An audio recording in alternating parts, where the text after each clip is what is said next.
The Baal Shem Tov was the Moses of Hasidic philosophy.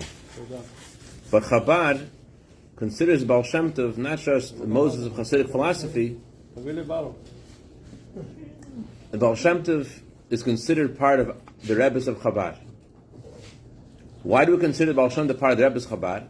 There are many other Hasidic sects that came from Baal Shem Tov. There's Ger, there's Vizhnitz, there's Baba, there's Satmar. They all originate from the Baal Shem Tov. But we consider the Baal Shem Tov to be part of the line of Chabad Hasidus. Why is that? So, one of the reasons is because the Baal Shem Tov gave many teachings to the world while he was in this world. But we have also teachings the Baal Shem Tov gave to us, to the Rebbes of Chabad, after he passed away. In the previous Rebbe's talks, you can look at the beginning of each talk, it says where he gave the talk.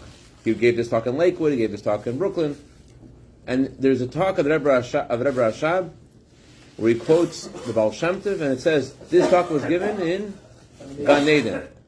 It's a longer story how that happened, how the Rebbe Rashab merited to be with the Baal Shem Tov in Gan Eden. But among the many teachings is the teaching which is in today's Yom Yom, how the souls in Gan Eden got together, they're praying together with Baal Shem Tov. And after the first section of Friday night davening, the Tzid gave one teaching. And then after the second section, after Arvit, after Shemona Esrei, he gave another teaching. And one of the teachings he gave was this. The verse Torah says, and you will go to the place that Hashem has chosen. The Torah is talking on the surface about going to where Hashem has chosen to give the Jewish people as inheritance. Which place are we going to? To Israel. We're going to the place Hashem has chosen, that He wants to dwell there, Israel. Baal Shem Tov says, a Jew has to know that when a Jew goes to a place, he's not going there by himself, but he's going to a place that Hashem has chosen. Hashem is bringing him to that place. And why is he brought to that place? He's brought to that place to spread Hashem's name in that place. And the Baal Shem Tov said, we have to have sacrifice to spread Hashem's name. And how do we spread Hashem's name? With a blessing and with a verse of Psalms. That's what Baal Shem Tov says. So, it sounds very uplifting. But on the other hand, our daily experience sometimes could be where instead of us going to a place and feeling that we have something to give that place, or being in a circumstance feeling that we have a mission in the circumstance, often we feel, I feel often, that I'm being swallowed by the circumstance. I'm being taken over by the circumstance. I'm overwhelmed by the circumstance. I'm not there to impact it. I'm being impacted. I'm swallowed by the finances. I'm swallowed by health challenges, God forbid. The things that swallow you up. So, what's the key not to get swallowed? What's the key to actually adopt what the Baal Shem Tov said? I'm going to the place that God has chosen because I have a mission there. How do you get there? How do you get to that paradigm? So there's an interesting line in this week's Torah portion. Torah says how Hashem took care of us in the desert.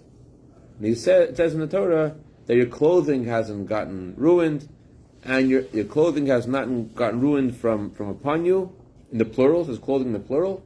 And it says your shoes have not also gotten ruined from your feet in the singular. So the question is, why does it say feet in the singular if I'm on your foot? But it talks about clothing in the plural from all the Jewish people. There is the clothing of all the Jewish people. Hashem says, all of you have your clothing. Then it says, and you, individual Jew, Mr. Yisrael, you have your shoes. There is Klal Yisrael, the Jewish people have their clothing. Then it says, and by the way, Reb Yisrael, Mr. Yisrael has his shoes. Why did the Torah divide and talk about shoes differently than the rest of the things that Hashem took care of us with in the desert? He took care of our clothing, took care of our shoes. Why does he talk about the shoes as something individual and personal? So to understand this, we have to look a little bit at how the Torah describes shoes. A lot of people, when they meet someone, the first thing they do is they look at their shoes. Yeah, shoes and belt. So why is that? Some people, if they don't have the right shoes, that's it, they don't talk to you. And the question is, it's not just the question that the world looks at things, the Torah seems to look at things a similar way. In one of the morning blessings, So I make a shout out. If you don't say the morning blessings, and you start off your day, you're missing something. Start off your day, you say the morning blessings, thank God for what you have. It's an amazing experience. It changes the whole day. So one of the blessings we say in the morning is, blessed you Hashem. And by the way, not to say it by heart, to say it with the siddur, say it with the prayer book. Someone once told the Rabbi that I started saying the morning blessings with the prayer book. The Rabbi said, this news for me is like giving me cold water on a dry, parched soul. It's like it revives me to hear this. So we thank Hashem for many things, and among the things we thank Hashem is, you gave me all of my needs. What are all of my needs? Say you thank Hashem for opening the eyes of the blind who could see. Thank Hashem for we're able to walk up straight. And then we have a blessing. You gave me all of my needs. What is that? It refers to having shoes. Why? Why are shoes so important that they're considered all of my needs? The Avud Raham writes, the reason why they're considered all of your needs is because if you don't have shoes, you can't go anywhere. You can't go anywhere without your shoes. But it doesn't really fully answer it. You can't go anywhere without your pants either. Right? You need your pants also to go anywhere. You're not going anywhere without your pants. So also it says, you've given me all my needs. The other blessings are written more in the present tense. You open the eyes of the blind. I woke up in the morning, I opened my eyes, thank you Hashem. You open the eyes of the blind. Why do we say about the shoes, you've given me in the past? And also, this is the only blessing which is in the singular. The other blessings are, blessed you Hashem who opens the eyes of the blind in the plural. This one it says, blessed you Hashem who has given me all of my needs. Why is emphasis on me? Chaim Kanievsky, he said that the reason why we say he was given me all my needs is because although it's traditional, people pass over their clothing to their children after they pass away, but you don't wear shoes that belong to someone passed away. Therefore, the Torah says, you've given me all my needs because my children, the children don't wear their father's shoes. It's only for me. That doesn't really fully answer it, because why am I now today talking about what Hashem has given me and about what He's not giving my children? That doesn't answer what the blessing about me and having what Hashem has given to me. Why am I emphasizing me? Hashem gave me shoes, gave everyone shoes. Everyone's wearing shoes, Baruch Hashem. So what's the emphasis of shoes? There's an interesting thing. The Talmud says that a person should sell the walls of their home and buy shoes. You need to have shoes. And the Rashbam comments on this, and he says you should sell all that you have and get shoes. The Gemara says further, if you don't have shoes, you're not a person. The Gemara says further that if a person does not have shoes, he's excommunicated. He's not heaven sends him out. He has no connection to heaven if he does not wear shoes. Shin was looking at me because every Friday night I walk out my guests, I don't wear shoes. I'm a big talker about shoes. All right, we'll get to me in later. But what's the big deal? What's the big deal? Somebody's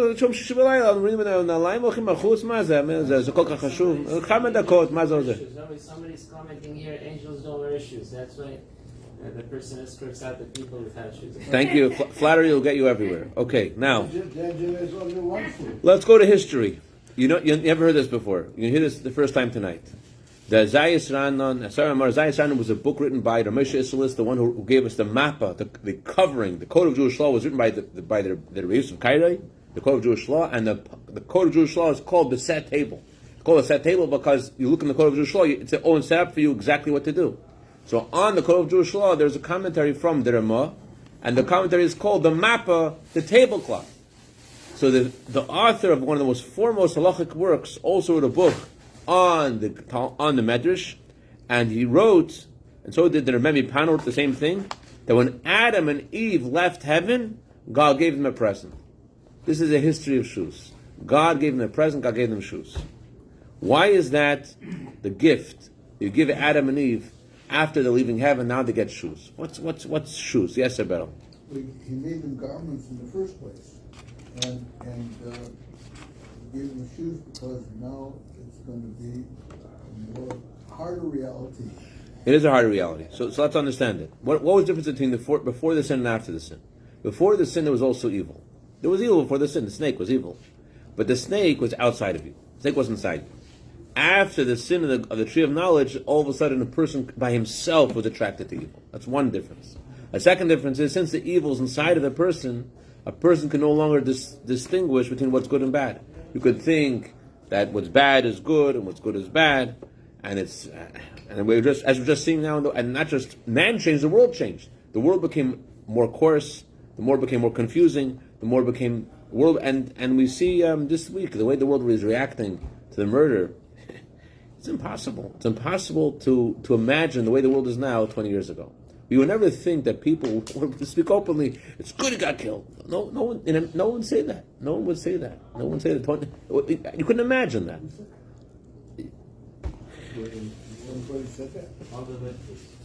All kinds of people are saying that, unfortunately. Okay. So this is the idea of why Hashem tells us to wear shoes, why shoes are so important. What's the idea of shoes? We'll get there too. On the other hand, as Vitaly points out, the time the Torah says not to wear shoes. When Hashem referred to Moshe Rabbeinu, he said to him, "Don't take off your shoes." When you go, when the Kohen goes into the temple, he has to take off his shoes. So on the one hand, we see shoes are the most important thing. On the other hand, certain situations, take off your shoes. Don't wear shoes. What's going on? So the Rebbe Rashab had a chassid of his whose business was in boots. He was once telling the Rebbe Rashab about his business. It's going so well. It's amazing. And he's describing the manufacturing. And the Rebbe Rashab commented, I've seen people who wear shoes on their feet, but I never saw a person who puts his head into a shoe. The guy is so into his business. The Rebbe Rashab was saying it's unfortunate. You've lost sight of where you need to be. You're putting your head in the shoe. Similar story about the father of the Rebbe Rashab, the Rebbe Marash. The Rebbe Marash had a chassid who came into him and he was wearing the new modern suits.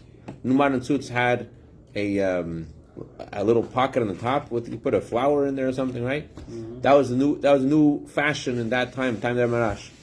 So Rebbe Marash looked at him and said, "What's this?" He says, "This is the way people wear in their business, that they dress. I'm doing business with other people." Rebbe Marash said, "A chassid ayid bizder keshna." His expression in Jewish, he's a Jew until his pocket. So it used to be there, Marash said, if the pocket's on your pants, there's a lot of Jew. The idea of the expression of Jew till the pocket means I'm Jewish, I'll do everything the Torah says until it costs me money. If it costs me money, I'm not going to do it. It's a Jew till the pocket. That's what his expression. But the Rebbe Marash said, but you're not leaving too much Jew left. You put the pocket over here. At least there's a Jew all the way to the pocket. Now you put the pocket up there. There's not much Jew left.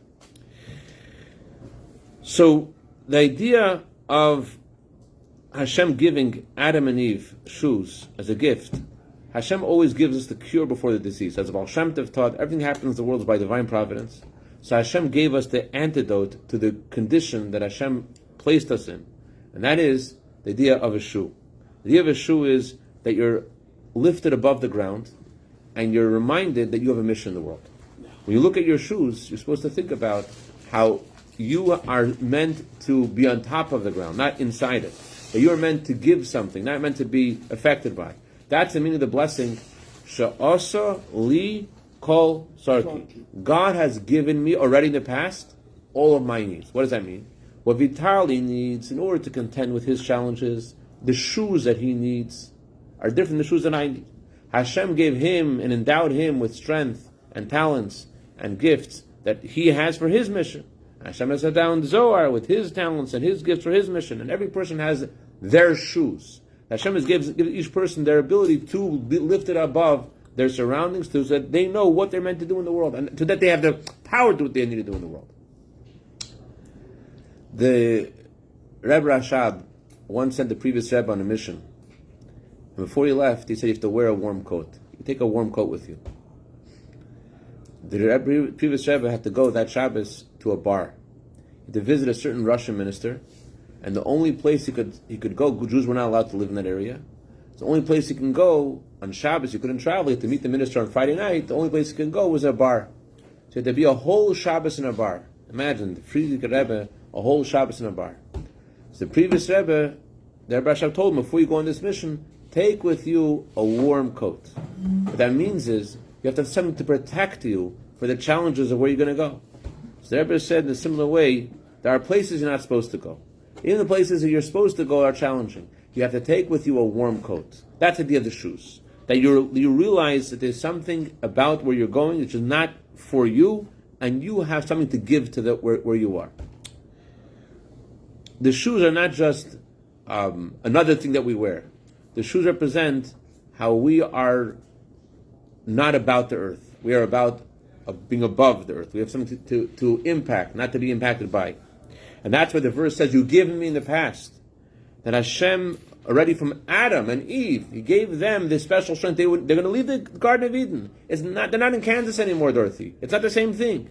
But nevertheless, although they're not in Kansas anymore, although they're not in heaven anymore, there's still something Hashem gave them to contend with a new challenge. In every situation that you're in, there's a gift that you're given, the strength that you're given to contend with it. Before a soul comes to the world, the Torah says he has to swear to be a tzaddik. The Hebrew word to swear also comes to the word to be satisfied. Shavua lashon sova. Saveya. That means Hashem gives each soul the strength it needs. Everyone's different. And therefore you're given something I'm not given. I'm given something you're not given. Because I have something different. I have my own challenges. Professor Velvel Green was a professor, worked for NASA, a very, very prestigious professor. And he made a lot of steps to keep Torah mitzvahs. And in the beginning of his journey, he wrote the Rebbe a long letter about his questions about Torah and science. Rabbi Feller, the Rebbe's emissary in Minnesota, had given him a book of the Rebbe's letters about Torah and science. The Rebbe explains many things according to science, why science and Torah are not a contradiction. And so he read all those letters. And after reading all those letters, he had questions. He wrote the questions to the Rebbe. The Rebbe did not answer his questions. The Rebbe just wrote back to him, the Torah relies on science and many things, and ignoring the questions. Years later, he became closer to Torah, closer to Judaism. He sent his kids. His kids are now emissaries of the Rebbe. Spent many of them. He sent his kids to a Jewish school. And then the Rebbe wrote him a letter. And the Rebbe wrote in the letter the explanation of all the questions he asked years before. And regarding A, B, and C, about you want to know about Einstein and the relativity and the Torah and the moon and whatever, here's the explanation. And the reason I didn't answer your questions before is because my purpose is not to win arguments. My purpose is to bring Jews closer to Judaism. Professor Green said if the Rebbe would have engaged him in the dialogue, in the questions about science, the dialogue would have gone on, and he would have stayed in the same place. So the Rebbe didn't get into the dialogue, and he made the steps, and then the Rebbe later answered his questions. The Rebbe, in other words, knew, obviously, what his role is. His role is not to get into arguments. But it's easy to lose sight of what our role is. And that's what the Talmud says, you're not a man without shoes. The Hebrew word man, Adam, has two meanings. Adam means soil. We come from soil. On the other hand, the word Adam also means similar to Hashem. Adam means Adam Ela'el, similar to Hashem. That's what Adam means. So if you don't have shoes, you can't be similar to Hashem. If you're menudel Hashemayim, the Gemara says you're excommunicated from heaven if you don't have shoes.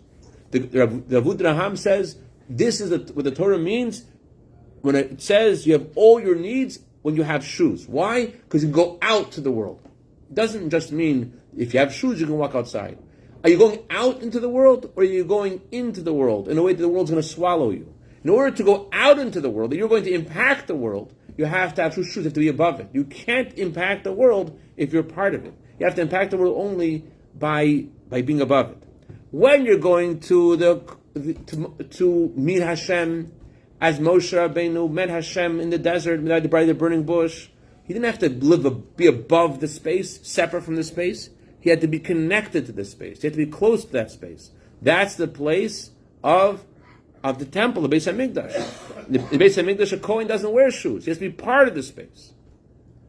On Yom Kippur, interesting. Yom Kippur is complicated. Yom Kippur, we wear non-leather shoes. The Vilna Gaon says the idea of wearing leather shoes is the idea that man is dominant over beast.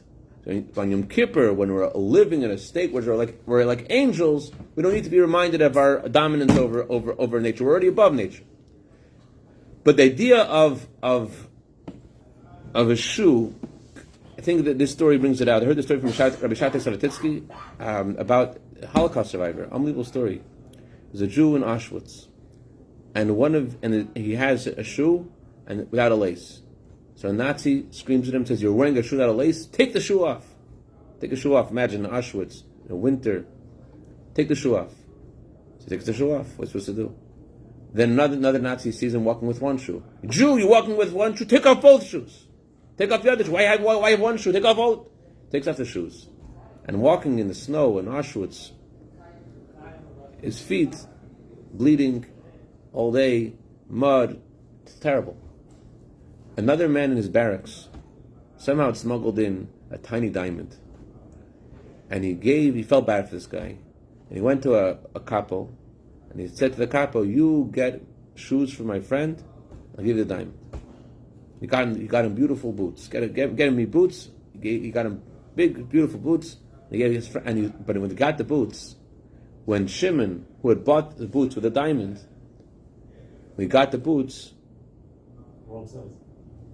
he wanted them for himself.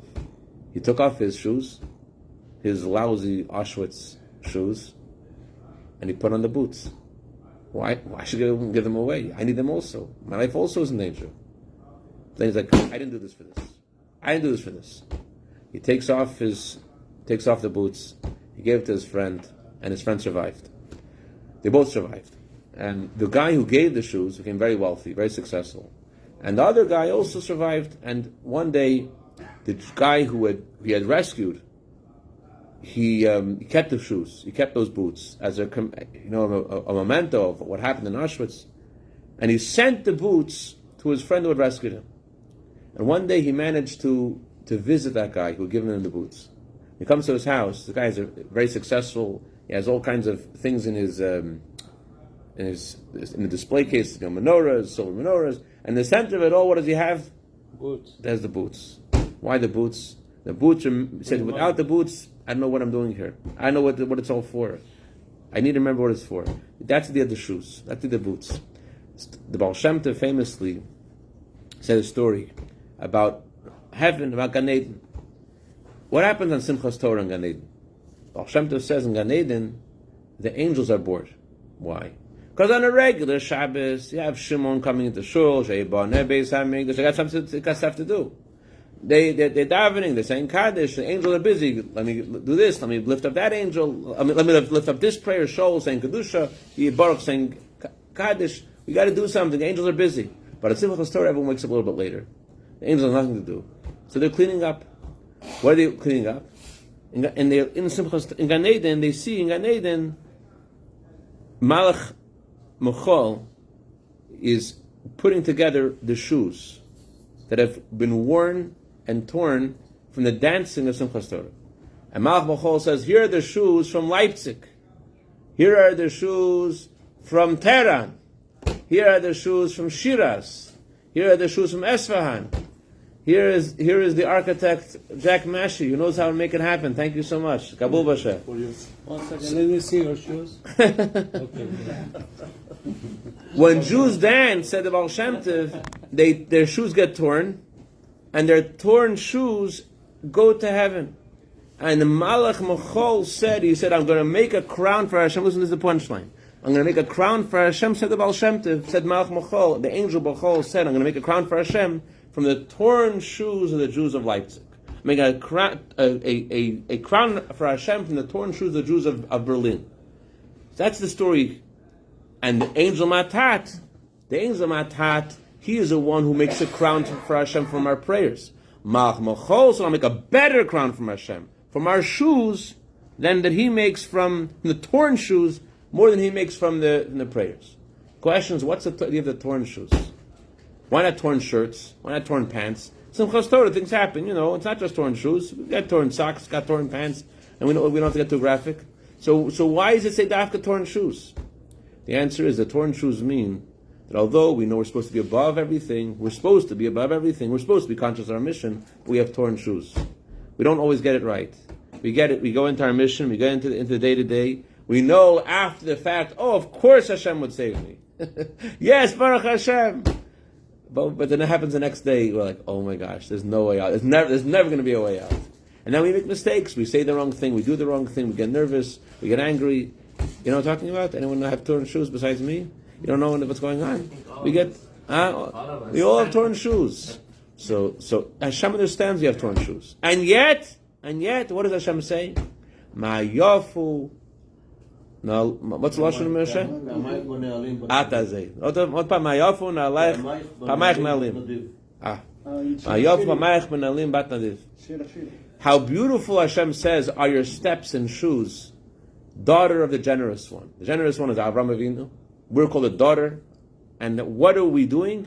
When we go to Yerushalayim, we walk to Yerushalayim with our shoes. And Hashem says, how beautiful are your feet, you walk to Yerushalayim. What's so beautiful? We're walking to Yerushalayim. In the Beis HaMikdash, when we get there, we take off our shoes. We want to be part of the revelation of Hashem, part of the Beis HaMikdash. We know we're going to go back on, we're going to put our shoes back on. We know we're going to have to go back, and go back to the grind, back to 9 to 5, or in Los Angeles, back to the 24-hour grind, 25-hour grind, whatever. We shouldn't do that, but that's what we do. You know what's really important, Moshe? I'm not singling you out, just happen to mention it. What's really important is, used to be, a Jew would work hard. And then after he worked hard, he would come home and he would relax. After he worked hard, he would relax.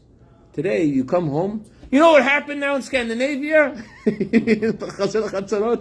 the internet in your phone. Yeah. You're now angry about Scandinavia. You're coming home like the whole world's at your fingertips. You could be upset about everything because the whole world's there. So you come home and after you finish all your own problems, you come home. You open your phone and you're like you're relaxing. It's not relaxing. Relaxing is this is all terrible. That's all terrible. We have to have shoes for our phone, not just a filter. Filter for sure you have to have. Besides a filter, you also have to decide yourself, am I going to look at things that are going to build me, look at things that are going to hurt me, and compromise me? You have to have shoes. Lift yourself above your phone. Don't get caught into what it is. You have to have shoes. So Hashem says how beautiful the Jewish people, with our shoes, that we lift ourselves above the physical. We fall. But nevertheless, even with our broken shoes, Hashem gets a crown from the broken shoes. Hashem gets a crown from our efforts, even though we're not perfect efforts. Even though we don't always get it right, nevertheless, that's what makes the greatest crown for Hashem. That's where we are right now. We're at the time of Mashiach, time of the New Year, time of self-introspection. How good are my shoes? What am I doing on my phone every day? What am I really doing? What do I want to do, and am I doing it? This is a time of directing ourselves towards where we want to go. Do you want to be in a higher level tomorrow than you are today? Then look at things that will build you. Don't go on your phone in places that are not going to build you. Go on your phone places that are going to build you. This is where we got to go. We got to put on our shoes. For positives. We have to have trust in Hashem. To put our thoughts in our mind. We can get from our phone too. Good shoes.